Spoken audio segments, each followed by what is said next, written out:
what were your options at when you were 18 in terms of what you might do with your life? Well, I had absolutely no idea, and my options were,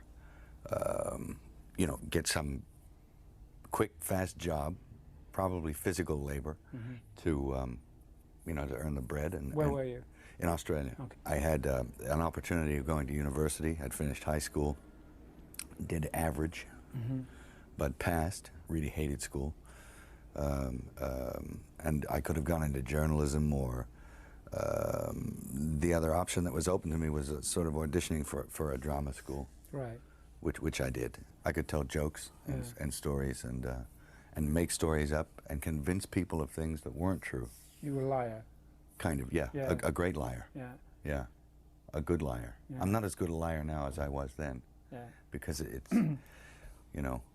the lying thing is something you have to try and overcome, I guess. Sure. And I try and put it into a framework where I can call it a profession now, which is... it's called acting. Yeah. Yeah. I can't say that I have a method. No. I don't think I do. I mean, there is method, but I find that it constantly shifts and changes, and I think that that's a good thing. I'm not sure. I was educated in the way of theater craft and stuff was a very British way of doing things, which meant technique. Yeah, they're all in favor of actually feeling a real emotion and doing that. Yeah. But they just say you're not going to be able to summon that every time, and even if you could summon that every time, you would die young. Yeah. So that you have to be able to at least fake it well. How do you deal with actors on that way?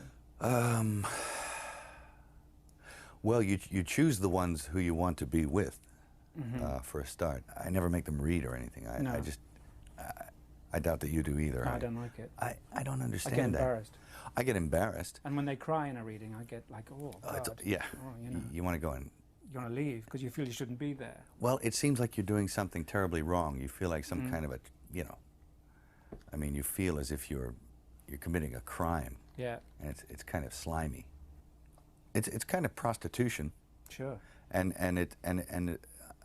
But that, I think, is even beyond. It's just kind of watching someone go through the act of prostituting themselves.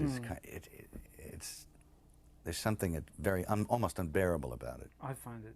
All the actresses I've spoken to, all without prompting, come up with the same thing of how detestable is the casting process. Not the old casting couch thing, just the thing of not having someone good to read with, and being expected to come in and emote and look sexy and the whole thing in front of a bunch of strangers. It's not fair. It's perverse. Well, it's not fair on them either. No. It's asking them to do something, and you don't find out anything from it. Nothing. You find out nothing from it. This is the main reason why I really hate it. You can get them in there, and somebody might do just a slap-up job for that day, but that's what they've aimed at that day. You have to be able to figure out whether they're going to be any good for 3 months while you're working with them. And the best way to do that is to get them in the room, sit them down, and it may be uncomfortable, as it always is getting to know someone to begin with, and they think they're going to have to read, so you tell them, well, to begin with, I don't want you to read anything, and they sort of relax a little, and you say, I'm not making anybody read, so they don't feel like they're being outcast. No, that's the big thing, yeah. And I don't think it tells you anything except the fact that, well, hey, they can read. I was fortunate. I only had to do it one time, ever. As an actor? As an actor, when I was starting out in a career. I only had to do it once because I was really bad at it. I couldn't do it. I just couldn't do it. What happened was, I went into this place, and it was, the guy said, read this. Can you memorize this in like 10 minutes and come back and do it? And he gave me this script with, I mean, it was like 2 full pages of like complete, like a soliloquy, like a dialogue.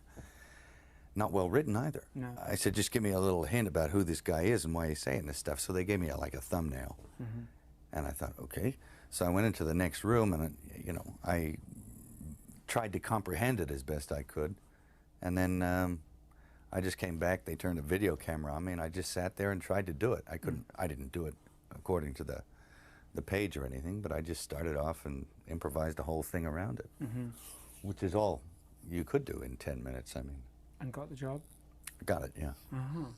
I was so far away from the technical aspects of reading and doing things within some parameter that is given in audition processes that I thought it was hopeless anyway, so I thought, fuck it, threw it away and was relaxed. And that's the best way to find out whether or not this actor, actress will suit your requirement, is to have them relax. And then you can talk about the fucking weather, and you'll know within 15 minutes. If this is a person you want to work with. Yeah. Christopher Walken, first time I ever did a casting session in America, terrified me. Me too. I mean, fucking hell. I came to meet the guy. They said, oh, he's flying in from God knows where, 500 Yeah, but he didn't miles. need a plane, right? Yeah, it's like... He didn't need a plane. He came in, he was doing all the kind of Scorsese stuff. And I said, have you had a chance to read the script? And he looked at me and he said, do you like my face? And I went, yes. And he said, well, that's fucking great, because if you don't, get De Niro. Fuck you, I'm out of here. And stood up and walked out. And everyone said, well, that I think was quite a good meeting. No, he came to see me on a rooftop in New York. I said, hey, can I talk to you? And he said, sure. And he floated in, sideways, through a crowd of people. He was wearing black. And it was like one of those old vampire movies where they don't walk, but they glide. And he was a dancer, you know, so he has he's very, you know, graceful. Yeah. And he moved sideways, and he just sat down in a chair next to me. And it kind of frightened me. And he's a very smart guy. And we started talking, and I didn't, you know, say much of anything about reading the script, nothing. I just started talking about the Middle Ages, and he began to talk tortures. And we swapped tortures, because I'd read this book on torture, and I tried to recall some of the most heinous things I'd ever read in this book, and he was like, oh, and he'd try and top it. And my assistant was there, and he left because he couldn't stand it anymore. Yeah. The air had turned cold. And then he left, and I wanted to leave. And because I knew that I didn't want to work with him. Yeah. And he was getting scary. Yeah. And then I turned around, and it was on top of the Peninsula Hotel. I turned around to avoid his steady gaze at one point, and I was looking at a building with the top of the sixes on it. So there was a huge illuminated triple six in red. Yeah. And I went from that to that to that, and he started smiling. Yeah. And I thought, oh no, Chris Walken is the Antichrist, you know?